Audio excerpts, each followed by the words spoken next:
딸 결혼식 날 밥도 안 먹고 조용히 돌아선 노숙자 친구가 있었습니다. 그냥 축하만 하고 가겠다던 그 친구에게 저는 500만 원을 줬습니다. 그런데 그날 이후 제 인생은 이상하게 꼬이기 시작했습니다. 회사가 무너졌고 사람을 믿을 수 없게 됐고 그리고 결국 저는 그 친구를 의심하기 시작했습니다. 그러나 그 친구는 저에게 예상치 못한 물건을 주었습니다. 결혼식장 로비에서 정상규가 하객들과 인사를 나누고 있을 때 입구 쪽에서 이상한 기운이 감돌기 시작했습니다. 호텔 직원들이 수군거리고 있었고 몇몇 하객들이 고개를 돌려 뭔가를 쳐다보고 있었어요. 정상규는 처음엔 별거 아니라고 생각했지만 점점 더 많은 사람들이 같은 방향을 바라보자 자연스럽게 시선을 돌렸습니다. 그때 보인 광경에 정상규의 얼굴이 굳어졌어요. 때 묻은 검은색 점퍼를 입은 남자가 로비 한 구석에 서 있었습니다. 머리는 며칠째 감지하는 듯 기름져 있었고 얼굴엔 수염이 듬성듬성 자라 있었어요. 손톱은 검게대가 끼어 있었고 신발은 밑창이 떨어져 나갈 것 같았습니다. 그 남자는 주변 사람들의 시선을 의식한 듯 어깨를 움츠리고 있었지만 눈만은 계속 정상규를 향해 있었어요. 정상규는 그 눈빛에서 뭔가 익숙한 느낌을 받았지만 당장은 떠오르지 않았습니다. 남자가 조심스럽게 다가오기 시작했어요. 하객들 사이를 비집고 들어오는 그의 모습에 사람들이 자리를 피해 주었고 어떤 이들은 코를 찌푸리며 고개를 돌렸습니다. 정상규는 갑자기 가슴이 두근거리기 시작했어요. 뭔가 좋지 않은 예감이 들었지만 도망갈 수도 없는 상황이었습니다.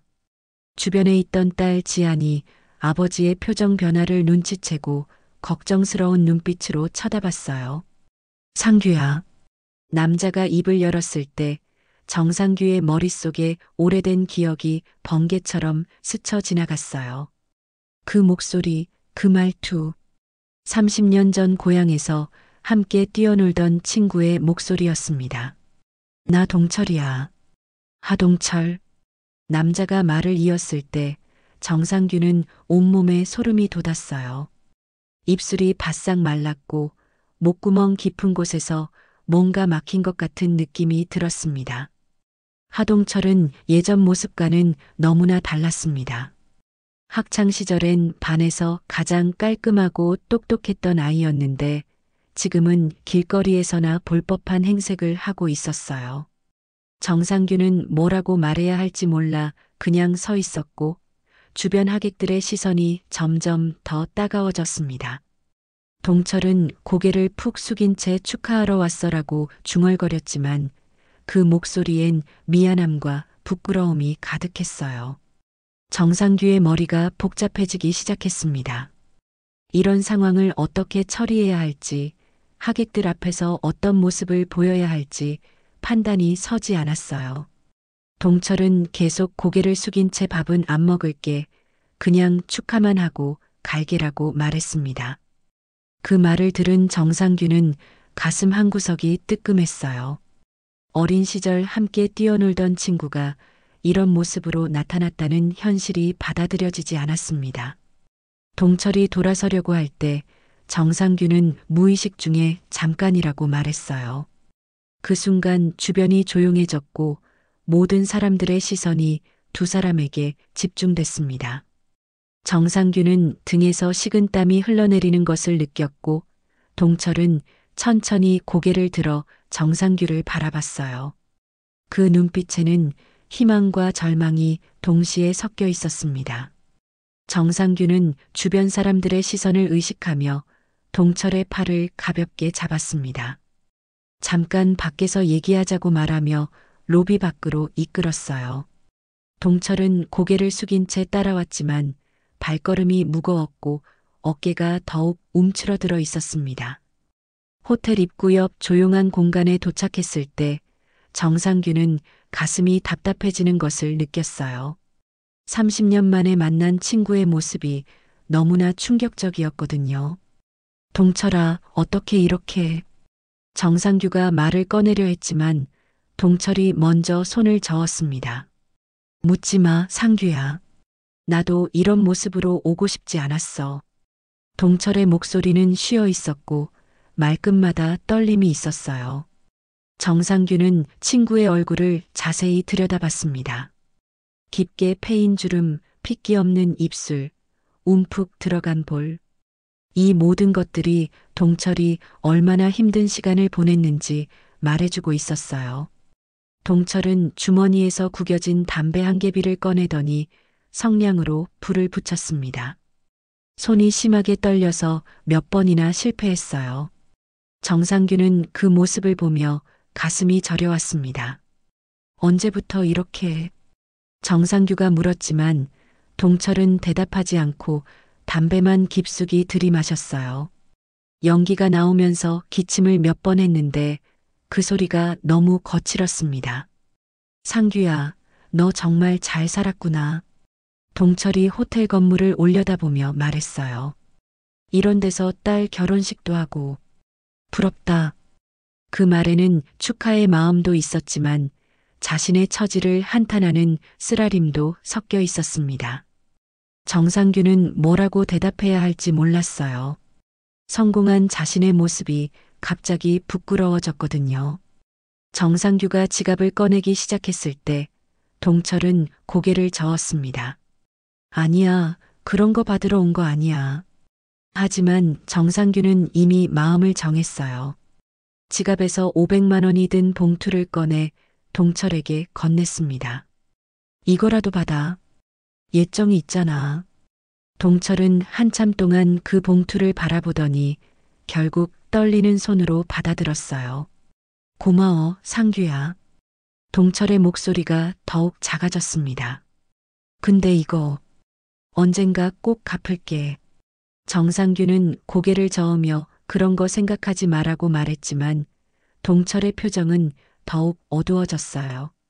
봉투를 받아든 동철의 손이 계속 떨리고 있었고 그 모습을 본 정상규는 가슴이 먹먹해졌습니다. 동철이 돌아서려고 할 때 정상규는 연락처라도 알려달라고 말했어요. 하지만 동철은 나한테는 그런 거 없어라고 대답하며 고개를 저었습니다. 그냥 가끔 생각해달라. 그것만으로도 충분해. 동철은 봉투를 품 안에 깊숙이 넣더니 정상규를 한 번 더 바라봤어요. 그 눈빛에는 고마움과 미안함, 그리고 설명할 수 없는 복잡한 감정들이 섞여 있었습니다. 정상규는 동철이 걸어가는 뒷모습을 바라보며 서 있었어요. 구부정한 어깨, 터벅터벅 걷는 발걸음, 바람에 흔들리는 낡은 점퍼. 그 모습이 시야에서 사라질 때까지 정상규는 움직일 수 없었습니다. 가슴 깊은 곳에서 뭔가 무거운 것이 자리 잡고 있었고 이 만남이 단순히 끝나지 않을 것 같은 불안한 예감이 들었어요. 결혼식이 끝나고 이틀이 지났을 때 정상규는 회사에서 이상한 소식을 들었습니다. 경쟁사인 대한건설이 자신들이 준비하던 아파트 단지 입찰에서 예상보다 훨씬 정확한 견적을 제출했다는 거였어요. 박현수 이사가 급하게 들어와서 대표님, 이거 좀 이상합니다라고 말하며 서류를 내밀었을 때 정상규는 등골이 서늘해지는 걸 느꼈습니다. 서류를 살펴보니 대한건설의 입찰가가 자신들 회사 견적과 단 200만 원 차이였어요. 이런 일은 우연히 일어날 수 없는 일이었습니다. 혹시 내부에서 정보가 샜나? 정상규가 물었을 때 박현수는 고개를 저으며 그럴 리 없습니다. 이 견적서는 저희 둘만 봤는데요 라고 대답했어요. 하지만 정상규의 마음은 편하지 않았습니다. 그 주 내내 비슷한 일들이 계속 일어났어요. 다른 입찰에서도 경쟁사들이 마치 내부 정보를 알고 있는 것처럼 움직였습니다. 정상규는 직원들을 하나씩 불러서 조심스럽게 물어봤지만 아무도 의심스러운 점은 없었어요. 오히려 직원들이 대표님, 혹시 저희를 의심하시는 건가요? 라고 물어올 정도였습니다. 정상규는 밤늦게까지 사무실에 남아서 보안 점검을 시작했어요. 컴퓨터 접속 기록을 확인하고 문서 출입 현황을 살펴봤습니다. 하지만 특별한 건 발견되지 않았어요. 오히려 점검을 할수록 더 답답해졌습니다. 누군가 자신의 회사 정보를 빼내가고 있다는 확신은 들었지만 그 정체를 찾을 수 없었거든요. 이틀 후 또 다른 소식이 들려왔습니다. 이번엔 회사의 새로운 사업 계획이 경쟁사에 먼저 알려졌다는 거였어요. 정상규가 비밀리에 추진하던 신도시 개발 프로젝트 정보가 대한건설에서 먼저 발표된 것입니다. 이건 정말 말이 안 돼. 정상규는 책상을 치며 소리쳤어요.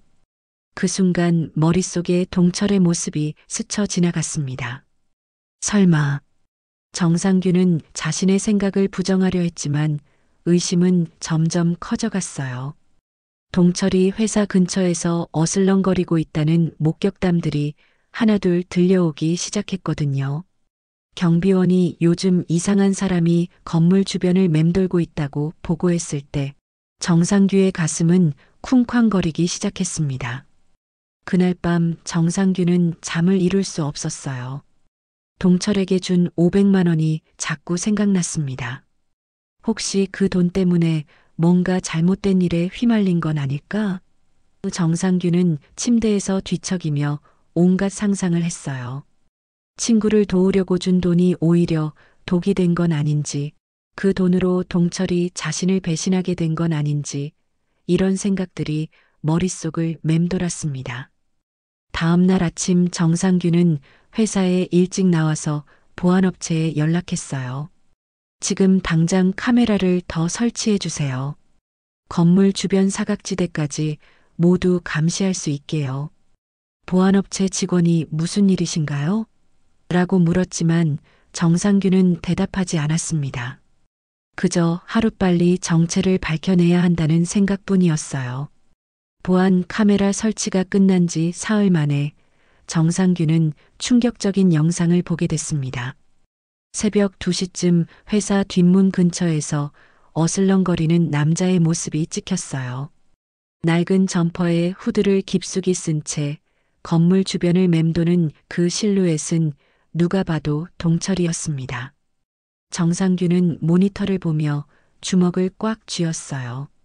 친구라고 믿었던 사람이 자신을 배신하고 있다는 현실이 받아들여지지 않았거든요. 영상을 계속 돌려보니 더 충격적인 장면들이 나왔습니다. 동철이 회사 쓰레기통을 뒤지고 있었고 버려진 서류들을 주워서 가방에 넣고 있었어요. 심지어 어떤 날은 회사 직원이 흘린 서류를 주워서 꼼꼼히 살펴보는 모습까지 찍혔습니다. 이 자식이 정말. 정상규는 이를 갈며 중얼거렸어요. 박현수 이사가 영상을 보더니 얼굴이 굳어졌습니다. 대표님, 이 사람 결혼식 때 오신 그분 아닌가요? 정상규는 고개를 끄덕이며 옛날 친구야라고 대답했어요. 그 순간 박현수의 표정이 더욱 심각해졌습니다. 그럼 회사 내부 사정을 어느 정도 알고 계신 거네요. 정상규는 가슴이 답답해지는 걸 느꼈어요. 그 주에 또 다른 악재가 터졌습니다. 정상규가 극비로 추진하던 대형 쇼핑몰 건설 프로젝트가 경쟁사에 빼앗긴 거예요. 이번엔 아예 입찰 참가 자격조차 박탈당했습니다. 정보 유출 의혹이 있다는 이유였어요. 정상규는 발주처에서 전화를 받고 나서 한동안 말을 잇지 못했습니다. 20년 동안 쌓아온 신뢰가 한순간에 무너지는 기분이었거든요. 회사 분위기도 점점 이상해졌어요. 직원들이 서로를 의심하기 시작했고 중요한 정보는 아무도 함부로 말하지 않았습니다. 정상규는 매일 밤 술을 마시며 동철을 원망했어요. 왜 하필 내 친구가. 술잔을 기울이며 중얼거리는 정상규의 모습을 본 아내는 걱정스러운 표정을 지었습니다. 이틀 후 결정적인 증거가 나왔어요. 회사 근처 카페 사장이 제보한 내용이었습니다. 그 노숙자 같은 사람이 여기서 누군가랑 만나더라고요. 서류 뭉치를 건네주던데. 카페 사장이 찍어둔 사진을 보니 동철이 대한건설 직원으로 보이는 남자와 만나고 있었어요.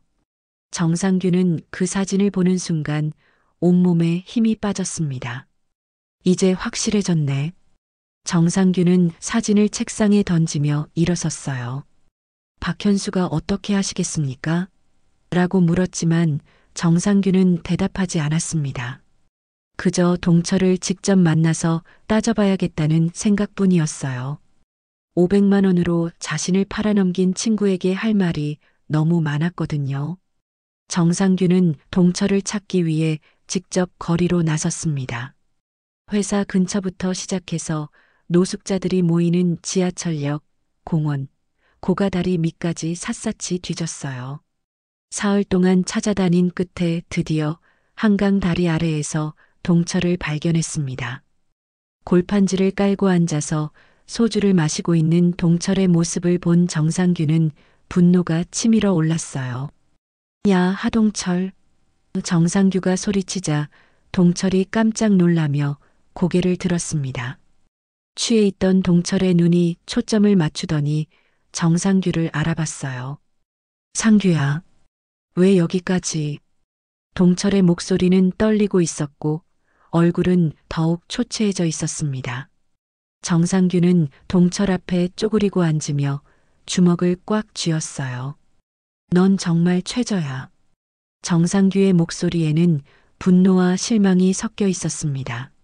내가 옛정 생각해서 준 돈으로 나를 배신했냐? 동철은 고개를 숙인 채 대답하지 않았어요. 정상규는 계속해서 소리쳤습니다. 회사 뒷문에서 쓰레기통 뒤지는 거 다 봤어. 대한건설 놈들이랑 만나서 서류 넘기는 것도. 동철이 갑자기 고개를 들더니 정상규를 똑바로 쳐다봤어요. 그래, 맞아. 내가 했어. 그 말을 들은 정상규는 온몸이 떨렸습니다. 동철이 직접 인정하는 것을 듣고 나니 더 이상 의심할 여지가 없었거든요. 왜 그랬어? 정상규가 물었을 때 동철은 쓴웃음을 지었습니다. 너 같은 놈들은 몰라. 동철의 목소리가 점점 거칠어졌어요. 500만 원 주면서 시에 베푸는 것처럼 굴더니 그 돈으로 내가 얼마나 살 수 있을 것 같아? 정상규는 동철의 말에 당황했습니다. 자신이 선의로 준 돈을 이렇게 받아들일 줄은 몰랐거든요. 나는 하루 벌어 하루 먹고 사는데 넌 그런 돈을 그냥 던져주잖아. 동철은 소주병을 들이켜더니 계속 말했어요. 그 돈 받고 나서 생각해봤어. 너 같은 놈들한테 이용당하기만 할 게 아니라 나도 뭔가 해봐야겠다고. 정상규는 동철의 말을 듣고 있으면서도 믿어지지 않았어요. 자신이 도우려고 한 일이 이런 결과를 낳을 줄은 꿈에도 몰랐거든요. 그래서 내 회사를 망치려고 한 거야? 정상규가 물었을 때 동철은 비웃음을 터뜨렸습니다. 망치다니. 그냥 좀 건드려 본 거지. 어차피 너는 망해도 남들보다 잘 살 거 아냐. 그 말을 들은 정상규는 참았던 화가 폭발했어요. 이 자식아. 정상규는 동철의 멱살을 잡으려고 했지만 동철이 피하면서 소주병을 땅에 내던졌습니다. 때리고 싶으면 때려봐. 동철이 소리쳤을 때 정상규는 주먹을 들었다가 내렸어요. 초라한 친구의 모습에 더 이상 화를 낼 수 없었거든요. 대신 정상규는 다시는 내 앞에 나타나지 말라고 말하며 돌아섰습니다. 뒤에서 동철의 웃음소리가 들렸지만 정상규는 뒤돌아보지 않았어요. 동철과의 대면 이후 일주일 동안 정상규의 회사는 완전히 무너져 내렸습니다. 그동안 준비해왔던 대형 프로젝트 3건이 모두 경쟁사에 빼앗겼고 기존 고객들마저 등을 돌리기 시작했어요. 정보 보안에 문제가 있는 회사와는 일할 수 없다는 이유였습니다. 정상규는 사무실에 앉아서 쌓여가는 해지 통보서들을 바라보며 멍하니 있었어요. 직원들도 하나둘 사표를 내기 시작했습니다. 20년 동안 함께 일해온 김 부장까지 죄송합니다. 대표님. 저도 가족을 먹여 살려야 해서라며 고개를 숙였을 때 정상규는 가슴이 무너지는 것 같았어요. 한때 30명이 넘던 직원이 이제 10명도 남지 않았습니다. 사무실은 점점 텅 비어가고 전화벨 소리도 거의 들리지 않았어요. 은행에서도 연락이 왔습니다. 대출 조기 상환을 검토해야겠다는 내용이었어요. 회사 신용도가 급격히 떨어지면서 금융권에서도 발을 빼기 시작한 거였습니다.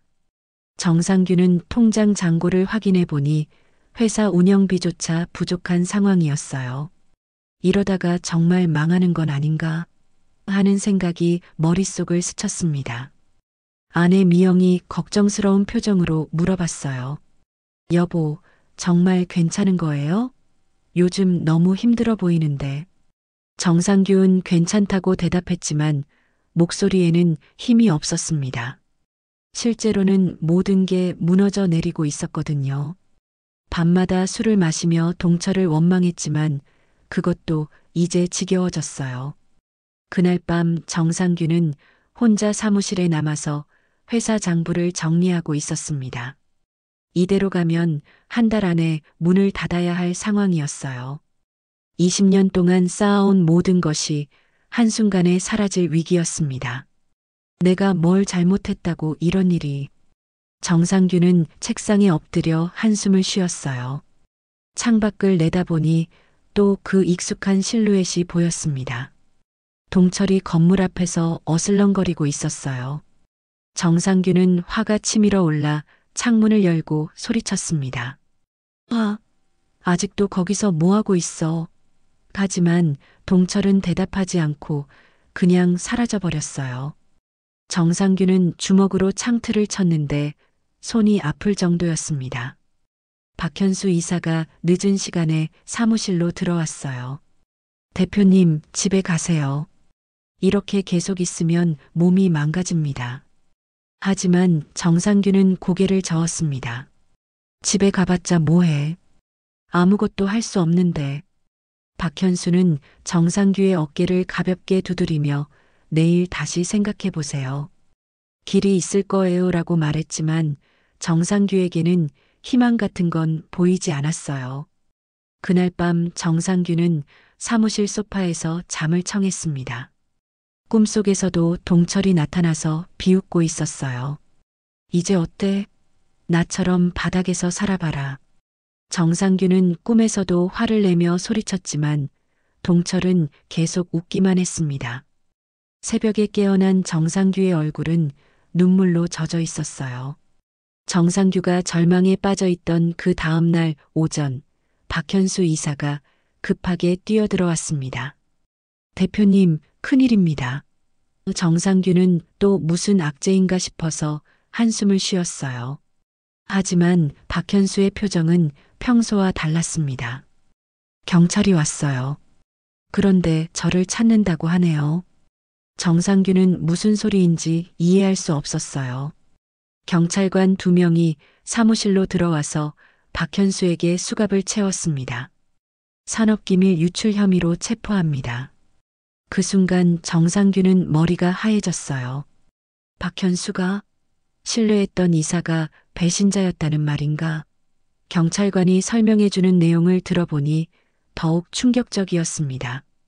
박현수가 회사 기밀을 대한건설에 넘겨왔다는 거였어요.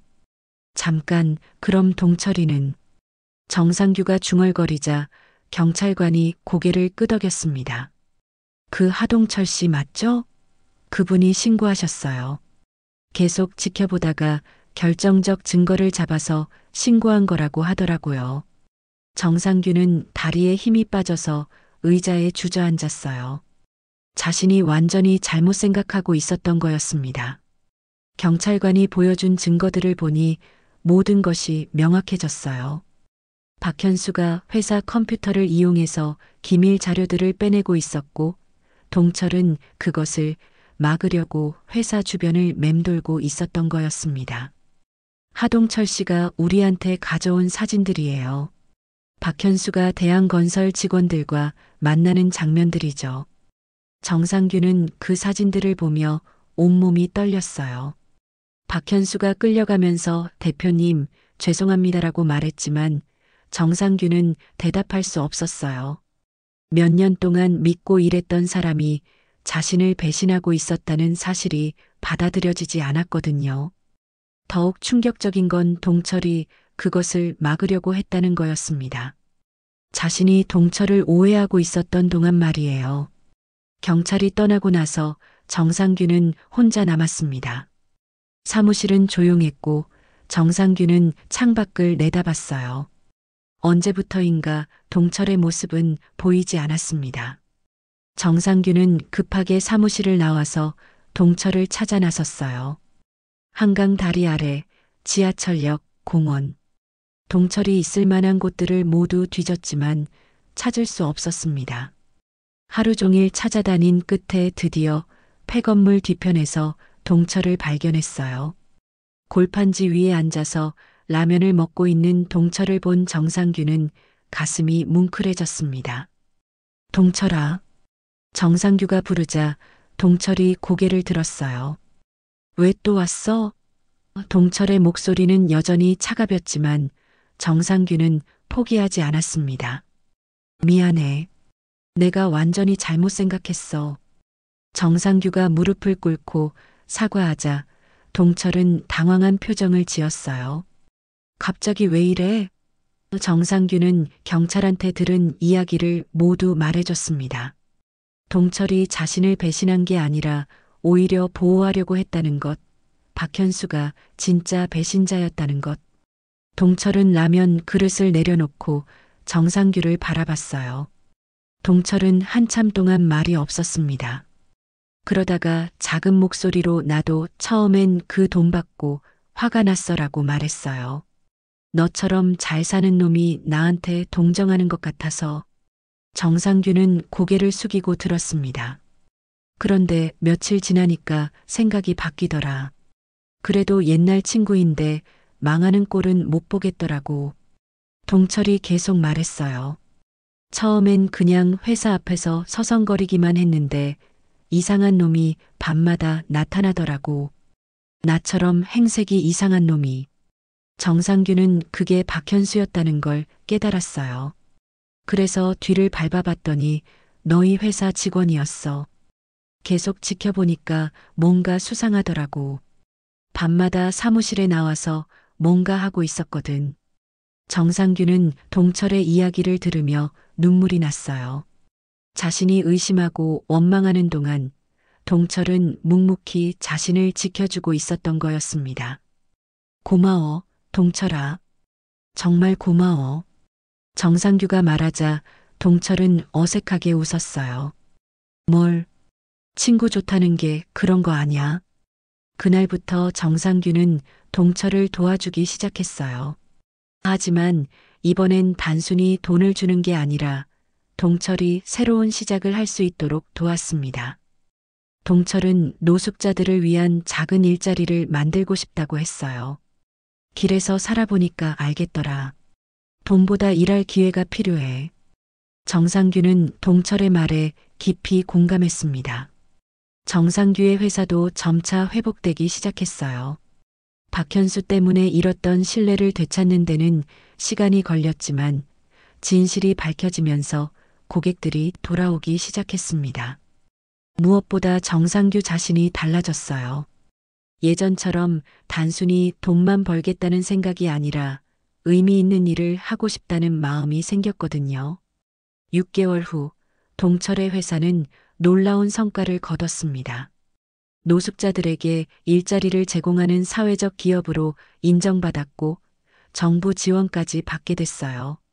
정상규의 회사와 동철의 회사는 협력 관계가 되어서 함께 프로젝트를 진행하기도 했습니다.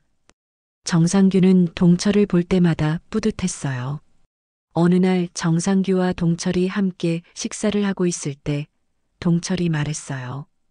그때 내가 준 500만 원, 그게 내 인생을 바꿨어. 정상규는 고개를 저으며 돈이 바꾼 게 아니야. 내 마음이 바뀐 거지라고 말했습니다.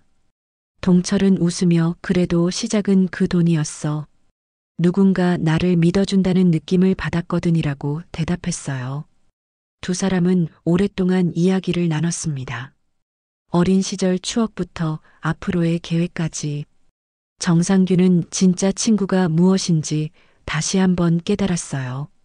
돈으로 살 수 있는 관계가 아니라 어려울 때 서로를 지켜주는 것이 진정한 우정이라는 걸 말이에요. 동철도 같은 마음이었습니다.